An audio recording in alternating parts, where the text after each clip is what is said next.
Selamat datang di Katolikast, tempat kita belajar untuk menjadi murid Kristus yang lebih baik. Katolikast bertujuan membantu kita semua untuk semakin berakar dalam iman pada Yesus, bertumbuh dalam persaudaraan dengan semua orang, serta berbuah dalam berbagai karya kasih demi gereja, bangsa, dan sesama. Katolikast berisi cerita kesaksian dan refleksi hidup sebagai pengikut Kristus, katekese iman yang relevan dan praktis untuk hidup sehari-hari, serta dialog topik-topik kekinian dengan berbagai narasumber untuk memperkaya hidup iman kita semuanya. Selamat mendengarkan, Tuhan memberkati.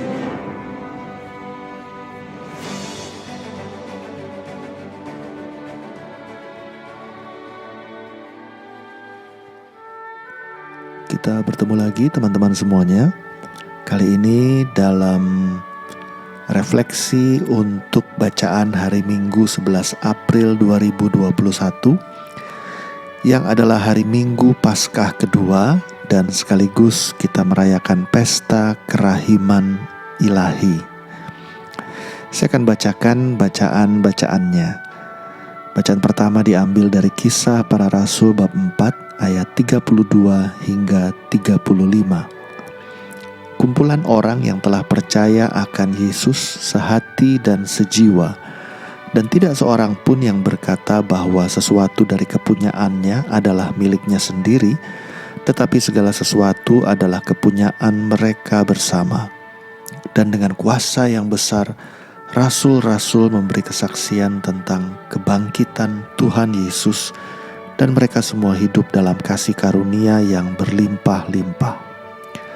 Di antara mereka tidak ada seorang pun yang berkekurangan, karena semua orang yang mempunyai tanah atau rumah menjual kepunyaannya itu, dan hasil penjualan itu mereka bawa dan mereka letakkan di depan kaki rasul-rasul, lalu dibagi-bagikan kepada setiap orang sesuai dengan keperluannya. Bacaan kedua diambil dari 1 Yohanes bab 5 ayat 1-6. Saudara-saudaraku yang terkasih, setiap orang yang percaya bahwa Yesus adalah Kristus, lahir dari Allah, dan setiap orang yang mengasihi Dia yang melahirkan, mengasihi juga Dia yang lahir daripadanya.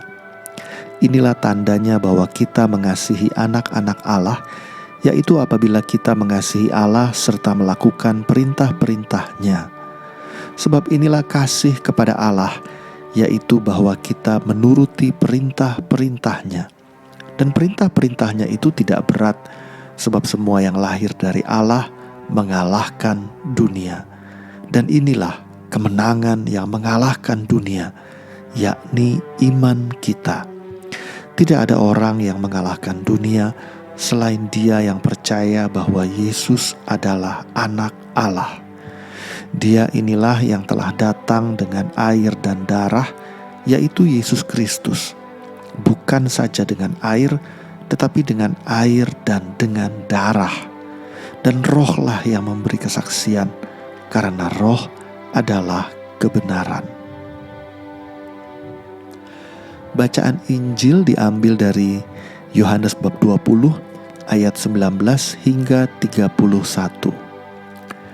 Setelah Yesus wafat disalib pada malam pertama sesudah Sabat, berkumpullah murid-murid Yesus di suatu tempat dengan pintu-pintu yang terkunci karena mereka takut kepada orang-orang Yahudi. Pada waktu itu datanglah Yesus, berdiri di tengah-tengah mereka dan berkata, "Damai sejahtera bagi kamu." Sesudah berkata demikian, Yesus menunjukkan tangan dan lambungnya kepada mereka. Murid-murid itu bersuka cita ketika mereka melihat Tuhan. Maka kata Yesus sekali lagi, "Damai sejahtera bagi kamu. Sama seperti Bapa mengutus aku, demikian juga sekarang aku mengutus kamu." Dan sesudah berkata demikian, Yesus menghembusi mereka dan berkata, "Terimalah Roh Kudus. Jikalau kamu mengampuni dosa orang, dosanya diampuni. Dan jikalau kamu menyatakan dosa orang tetap ada, dosanya tetap ada." Pada waktu Yesus datang, itu Thomas, seorang dari ke-12 murid yang disebut Didimus, tidak ada bersama-sama mereka. Maka kata murid-murid yang lain itu kepadanya, "Kami telah melihat Tuhan." Tetapi Thomas berkata kepada mereka, "Sebelum aku melihat bekas paku pada tangannya, dan sebelum aku mencucukkan jariku ke dalam bekas paku itu, dan mencucukkan tanganku ke dalam lambungnya, sekali-kali aku tidak akan percaya." 8 hari kemudian, murid-murid Yesus berada kembali dalam rumah itu, dan Thomas bersama-sama dengan mereka. Sementara pintu-pintu terkunci, Yesus datang. Ia berdiri di tengah-tengah mereka dan berkata, "Damai sejahtera bagi kamu." Kemudian Yesus berkata kepada Thomas, "Taruhlah jarimu di sini, dan lihatlah tanganku. Ulurkanlah tanganmu, dan cucukkan ke dalam lambungku, dan jangan engkau tidak percaya lagi, melainkan percayalah." Thomas menjawab kepadanya, "Ya Tuhanku dan Allahku." Kata Yesus kepadanya, "Karena telah melihat aku, maka engkau percaya. Berbahagialah mereka yang tidak melihat, namun percaya." Memang masih banyak tanda lain yang dibuat Yesus di depan mata murid-muridnya yang tidak tercatat dalam kitab ini. Tetapi semua yang tercantum di sini telah dicatat supaya kamu percaya bahwa Yesuslah Mesias, Anak Allah, dan supaya oleh imanmu kamu memperoleh hidup dalam namanya. Teman-teman semuanya, membaca bacaan hari ini saya jadi berpikir. Pada bacaan kedua tadi, Yohanes mengatakan bahwa kemenangan yang mengalahkan dunia adalah iman kita. Saya jadi berpikir, apakah saya mau menang? Karena saya renungkan, yang saya inginkan itu bukan menang sebetulnya, tapi bahagia. Saya ingin punya hidup yang sungguh-sungguh bisa mengalami damai sejahtera dan sukacita. Dan ternyata ini memang yang mau diungkapkan oleh Yohanes. Karena waktu kita membaca dua bacaan yang lain, bacaan pertama dan bacaan Injil, kita melihat bahwa kemenangan yang dimaksud itu bukan soal menang dalam sebuah lomba, misalnya olahraga, atau menang di dalam bisnis, usaha. Tapi kalau kita lihat pada bacaan Injil, Yesus memperlihatkan bahwa setelah dia bangkit, dia menampakkan diri kepada murid-muridnya, lalu berkata, "Damai sejahtera bagi kamu." Maka dengan kata lain, Yesus yang bangkit itu mau memperlihatkan kepada murid-muridnya, kalau selama ini kamu takut, kalau selama ini kamu resah karena merasa harapan-harapanmu mungkin tidak terwujud atau perjuanganmu sia-sia, hari ini aku datang di tengah-tengah kamu memperlihatkan bahwa aku telah mengalahkan kematian. Dan dengan bangkit dari kematian, aku menawarkan damai sejahtera bagi kamu. Kemenangan Yesus itu menghadirkan damai sejahtera yang pasti di dalam hidup kita.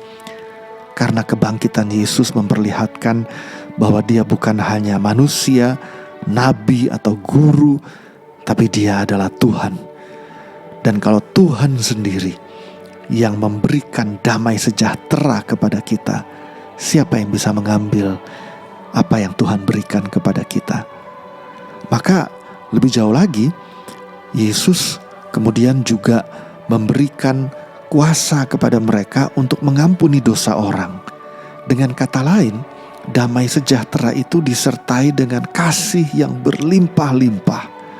Para rasul kita tahu menjadi uskup-uskup pertama yang diberikan kuasa oleh Yesus. Yesus bilang, "Seperti Bapa mengutus aku, demikian juga aku mengutus kamu." Maka kalau Bapa mengutus Yesus untuk mengampuni dosa, begitu juga Yesus mengutus para rasul untuk mengampuni dosa, sehingga kita semua hari ini umat Allah bisa menimba kerahiman Tuhan. Kerahiman yang hari ini kita rayakan di dalam pesta kerahiman ilahi. Maka tidak heran pada bacaan pertama, kisah para rasul memperlihatkan betapa para murid atau pengikut Kristus hidup di dalam kasih yang luar biasa di antara mereka. Mereka saling menawarkan cinta, kebaikan, kerahiman, dan semua ini adalah buah apa? Buah dari kebangkitan Yesus. Maka kebangkitan Yesus, kemenangan Yesus sebetulnya bicara tentang damai sejahtera dan kasih yang menang. Maka bacaan kedua, Yohanes mengatakan, inilah kemenangan kita yang mengalahkan dunia, yakni iman.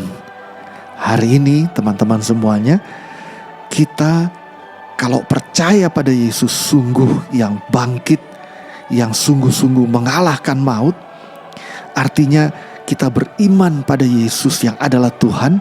Iman itu kita ungkapkan lewat kerahiman dan kasih kepada sesama. Dan waktu kita mewujudkan iman itu di dalam perilaku dan relasi kita, kita menang mengalahkan dunia bersama Yesus. Terima kasih telah mendengarkan podcast ini.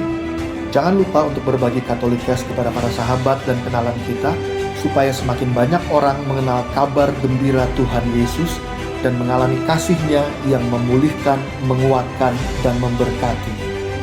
Sampai jumpa di episode Katolikast yang lain.